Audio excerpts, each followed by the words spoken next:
Hello everyone and welcome back to another review. Now today we're going to do something a little different. Today we're going to review a fan film. And that fan film is Godzilla Apex, made by filmmaker and YouTuber Roshow, or more famously known as Kaijuzilla621 on YouTube. Now to get some out of the way, he's really inspired me to make my own movies and especially my own Godzilla fan movie. So without further ado, let's start the review. Now, in all honesty, this movie, well, wasn't that great. The effects were totally unconvincing, and the characters had no emotion. It was like they were plastic toys or something. The movie was not worth the wait. Truly disappointing. Now, let's stop talking about Godzilla, creature from the Red Planet, and let's start talking about Godzilla Apex. Shall we start with the plot? The movie opens with Godzilla killing Gigan. And Godzilla gets a big scratch on his neck. Now, I'll remember that. It'll be really important later. It's why he can't shoot his atomic breath for the entire movie. So this movie follows Eric. He's from the original movies.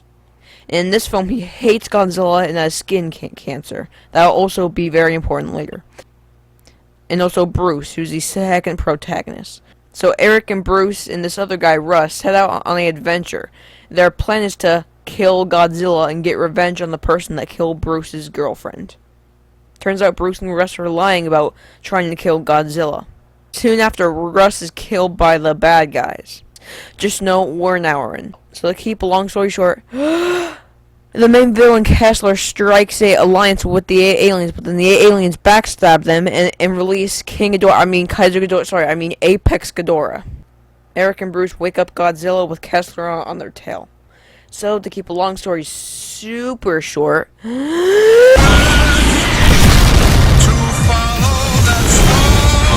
then Godzilla and Eric die. The end. Man, for some reason I need to take a breath. You couldn't be original enough to use this Godzilla design? So the sets in this movie are fantastically, amazingly, awesomely, greatly, beautifully, unbelievably, gorgeously good. And the sets are so good that my head is gonna explode.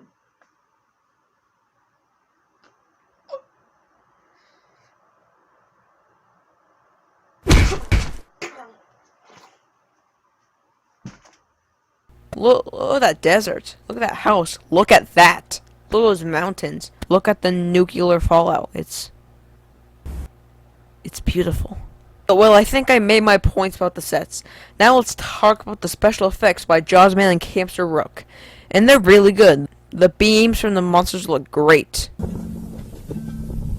This is my quest to follow that star, no matter why, so that honor and justice Oh my god. Camster and Jaws-Man, if you're watching, you guys did a fantastic job. You guys put so much effort and work into the special effects. So great work, guys. I have almost no complaints. It's so good that...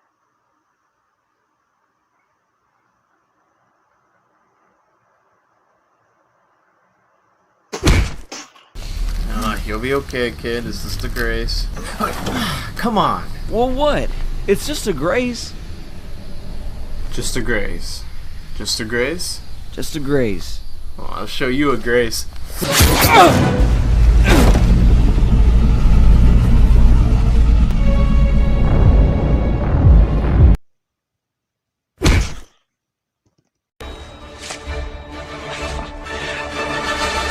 This is something else. So the characters are good. My favorite is, of course, Eric. He's the original. Bruce is also a really cool character. I don't know why, but I really like him. And Kessler is a really awesome villain. And the only reason I love him is because he only kills people that interfered with the big man. I just kill those who interfere with my line of work. You're not the only one who's interfered. I'm gonna go after those two men because they interfered. They didn't want it interfered, did they? You interfered. There's been quite a few intrusions in my line of work. Pay for it like his interfering son. And I interfered with the true path of Providence. Yeah, he said. Hey, so what happens to Bruce after this movie? Does he live after? Because there's this line. That kid with you? He's gonna die. I know. But the fact that I'm so wrapped up in the fate of these characters means that Kaijuzilla, you did a great job. You made us care about these 4-inch plastic toys. But other than that thought-provoking question, the characters are really good and interesting. You gave Eric and Godzilla a proper send-off. But in the comments, some people were confused if Godzilla died or not. I think it was pretty obvious, but people were still confused. So I wouldn't have minded a epilogue. The epilogue could show Bruce or the surviving monsters or something. It's not necessary. It's pretty clear that Godzilla and Eric die, and you really don't need it. But let's be honest, the best character is Jack Sparrow. Now let's finally talk about the monster action, and it is amazing. I was actually really surprised about how much blood and gore was in this film. And it's awesome, but poor Baragon. But may we all have a moment of silence for all the monsters that met their demise in a very bloody and entertaining way in this movie.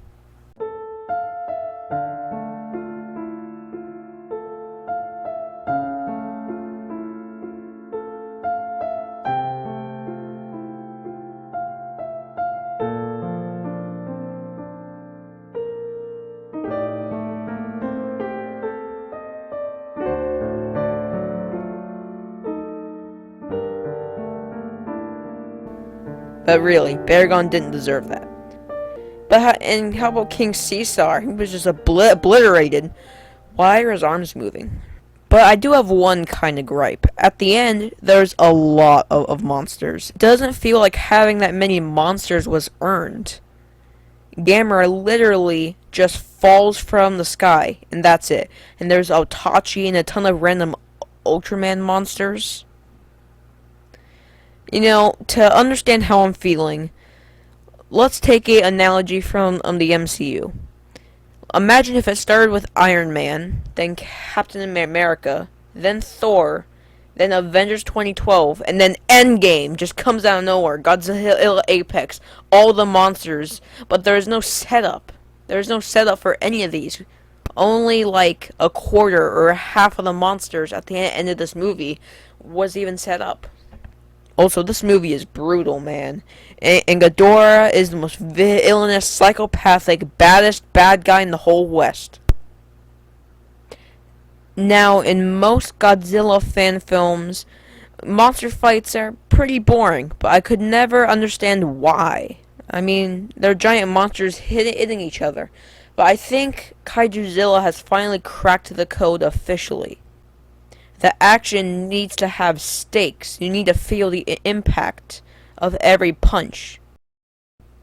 This is the first fan film that really shows what would happen if giant animals tried to kill each other with radioactive lasers and arm blades. Okay, everyone, you know what it's time for? It's nitpicking time.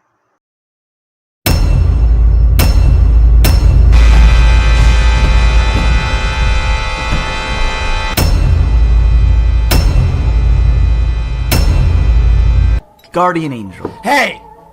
Bring that back! It said take that back, not bring that back. I have 49 days to live. Because of this. His coat sleeve is the wrong color in the shot. Yeah. Their faces have no emotion. Wait, what? You're telling me I'm watching a toy movie? Why didn't anyone tell me about this? How did his eyes open? He's just a toy, right? This last scene is way too red to be a sunset.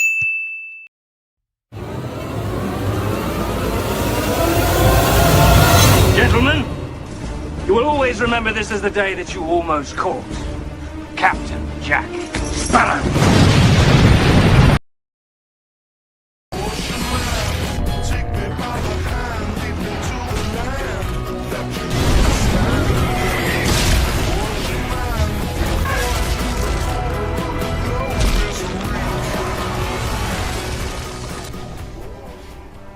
Godzilla Godzilla Apex is a great movie. It rivals and is, if not better than, some of the actual Godzilla movies. In the sets, voice acting, cinematography, story, monster action, soundtrack choices, writing, Jack Sparrow in this roar that makes your ears bleed, they're all good things. But on the other side, the pacing was a little off. And the look of the aliens were kinda weird. I don't like how it's your stereotypical alien. He could have gone with a more creative look. But the fact that fans are making this kind of stuff out of passion is fantastic. Raphael, you did a great job. This is easily one of, if not the best Godzilla fan film ever made. So everyone, that was Godzilla Apex, and it is truly the perfect send-off to this series. So Kaijuzilla, Camster, Jazzman, or anyone else, if you're watching, you guys did a dang good job. So to end off on a positive note, Godzilla Apex is truly the pinnacle of figure movies. Shut up, Drake.